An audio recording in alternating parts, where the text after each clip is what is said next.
So I guess we're about to get hit with this like huge winter storm that's coming up from where you're at actually. Not where you're at, but the Yukon.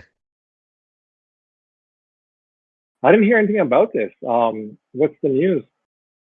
Uh I follow this guy named Diamond, the Oppenheimer Ranch project, and he really focuses on the grand solar minimum and he's like a geologist, knows a lot about the climate. A lot of his updates are just like the weather, but like the real weather, not, oh, global warming, this and that.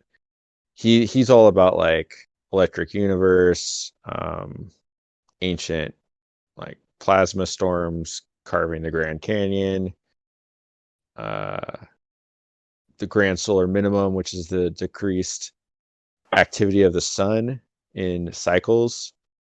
And when the sun goes into one of these minimum states, the magnetic fields of the Earth weaken because they're linked, and the sun's rays actually get through more. This is like a super simple explanation of it. It's a lot more to it than this, but the sun's rays get in more, and basically ends up causing extreme weather, climate change, but not warmer, colder.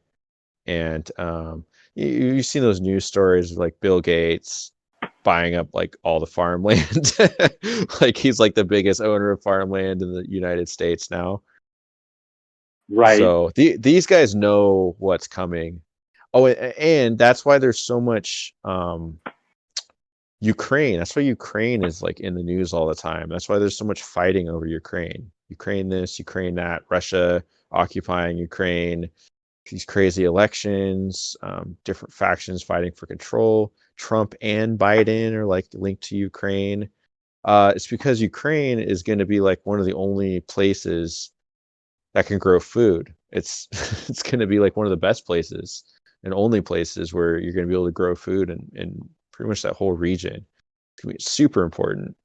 so you're saying When that like the whole climate change and Ukraine is connected because of the climate that's going to be in Ukraine. That's going to be very favorable to growing crops, and then other parts of the world, because of the upcoming possible climate changes, will not be as fertile ground or as yeah. well, it's already starting. It's already starting. There's already huge grain shortages. Um, there has been since like 2018, 2019. It's really kind of started to get out of control. They're covering it up right now, and they have a lot of stores and backup of Right. grain. But there's a lot of things. Like I remember last year, it was either last year or 2019.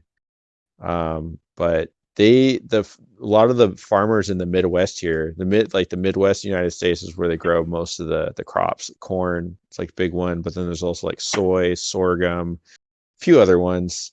But they weren't able to plant until like 3 months later than they normally do, which is really bad. And so they weren't able to really harvest most of it. And this is just like getting worse and worse every year. We buy a lot of our crops from China, sell them some of ours, but our crop production is going way down, and all the small farms are getting gobbled up by big agribusiness. And then you have guys like Bill Gates. This is something that's like just been in the news like the last week.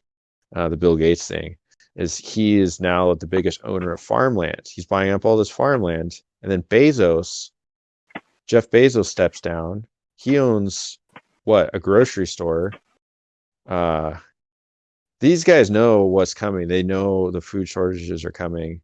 Um, this whole Yeah. COVID thing is like it's feeding into it. They're preparing us to uh like be rationed, like food rationed and things just be really tight like that. Because there's going to be food shortages. So the climate change, the version of climate change that they push is we make too much carbon because we're these bad polluters and causes global warming, and we're the reason everything's dying. Not Right. really. Not really. Yeah. I mean, yeah, polluting is bad. Just recklessly polluting is bad. You know, like we want to honor the planet that we live on and have a connection to it, the spiritual being, right? Like it's our mother, basically. Yeah. Um, you know, you don't want to just pollute it, but their version of it is so that they can. Uh, it's just another means of control, basically. But what's really happening, the real climate change, is because of cycles of the sun. And that's why we're getting all this extreme weather. Like the weather is picking up the way it is. It's not all like weather weapons. Like, yeah, they have those. You know, they can shoot hurricanes at each other and stuff. And then, you know, the wildfires, you know, they might have been some laser thing going on there. But the majority of the weather, you know, the volcanic eruptions, earthquakes, and then these big winter storms, especially, and the big hurricanes. Like a lot of these are just natural. It's because of this cycle of the sun. It's called the grand solar minimum. And so the sun is like getting quieter. It's dying. It's getting less active, and the magnetic field is getting weaker on the sun and the earth. And so it Right. causes more volatility. The magnetic field keeps everything in like a homeostasis, like balanced. But the magnetic field weakens. You have like the sun's rays are getting through a lot more, and just causing all sorts of weird stuff, uh, extreme weather, and this is these cataclysm cycles that we've had. It you know, the record is in the rock.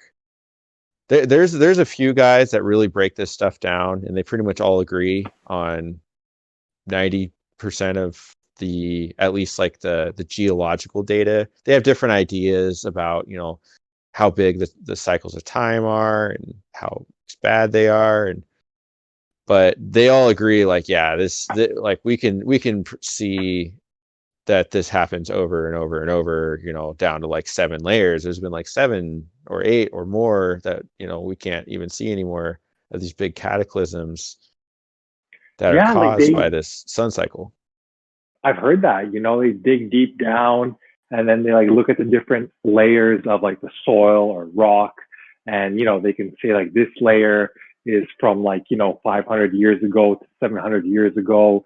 And we are seeing like, signs that there was like very significant changes in temperature. It either, went up like the global temperature went up like 5 degrees and all these indications. So yeah, like when we look back in history and we look at like the actual proof, we do see that there is these like massive fluctuations in climate, in temperature, in wind and water and sea level and all of these things. But then the science, they love to take these things and be like, propagandize them and have and incentivize them, be like, okay, well, because the water level is rising, it's due to, the higher temperatures, and the higher temperatures are due to carbon dioxide. And the solution is that we should all become more economic. We should all like use less gas and use less, um, driving less cars and these kind of things. And of course, that's a good thing. But the whole hoax that's being played upon us is that the carbon dioxide is a result of all of that. And it might be a result of all of that, but wouldn't a much better solution be to like plant more trees? Or it would be like many other much better solutions. And then they come and they offer these like solutions to go on to electric cars. But then if you look at the science, it's like the electricity needs to be produced. And at the end of the day, we're producing just as much carbon dioxide emissions, maybe more, by switching over to electric cars than just using the oil and the fuel in the first place. Not to mention the utter environmental destruction that lithium mining for the batteries that they use in those cars. Like the lithium Right, mines are so bad. I mean, it just totally decimates the area and poisons the earth, basically, the way they do it. right, right. Yeah, and even getting the electricity to power those cars. I mean, a lot of countries are still burning coal. It's it's not clean like they present it. And it is a hoax. They use it to tax. It's just another tax, the carbon tax. And then they use the excuse of climate to get people into the areas that they want them in and off the areas that they don't want them. The Agenda 2030, Agenda 21. The And we saw that wildfires are happening with a good the example. Aboriginals a lot. Like, they want the land, they want something, and they just create these like propaganda smear campaigns to make an excuse to just go in there and make life miserable for them, or just pretty much eradicate them outright.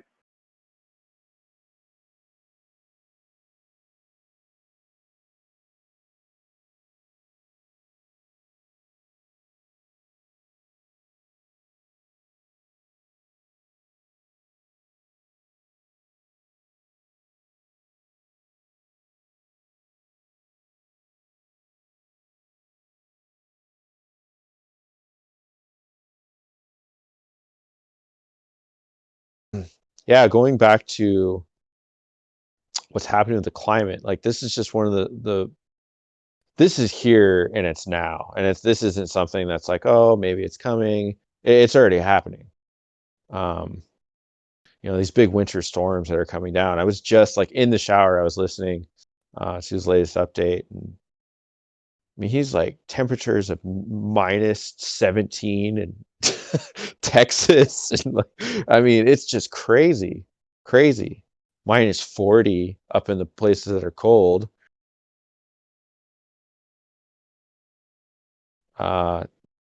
Some place in Wyoming or Colorado got like 5 feet of snow, and then like, the freeze wall is coming all the way down to the Gulf of Mexico, like through Mississippi. Stuff that never gets that cold is getting cold. Everything's getting colder. Yeah. And like, what's the deal with how like before they were trying to scare us with the global warming, getting hotter, and then now all of a sudden it's like got switched to global cooling. What was that all about? Well, they're still trying to scare us with the global warming. They're not talking about the global cooling at all. They're keeping this very quiet. This is not. I mean, you can find a few mentions of grand solar minimum in mainstream media, but like I mean, only a few things pop up on Google.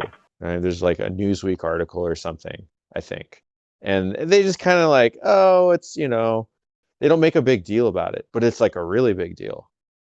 They downplay it, or they're trying to they don't want to. obscure. Yeah. Yes. They're trying to obscure like the fact that there is global cooling because it goes against their narrative of global warming. Yeah, and I like when I think about it, and like connecting that with like why there's such conflict over Ukraine. That's just something I'm putting together. Like I don't really know. That's just what I'm assuming. Why there's so much conflict over Ukraine? Because I've seen the maps. The U.S. Navy, naval intelligence, or maybe not naval intelligence. The U.S. some branch of the U.S. Navy made these maps that show what they think the food growing areas are going to be, and Ukraine was like one of the main ones. There'll be some other places, but a lot of places where they're growing crops now, they will not be able to, and that also means no livestock in those areas, because what are they going to eat? Right. It has all sorts of bad ripple effects through society. And also, since we're being hit with more cosmic rays and more, even though the sun's quieting down, we're like also more exposed to its activity in the same way, because the magnetic fields are weakened. But we're at greater risk of like a EMP grid down event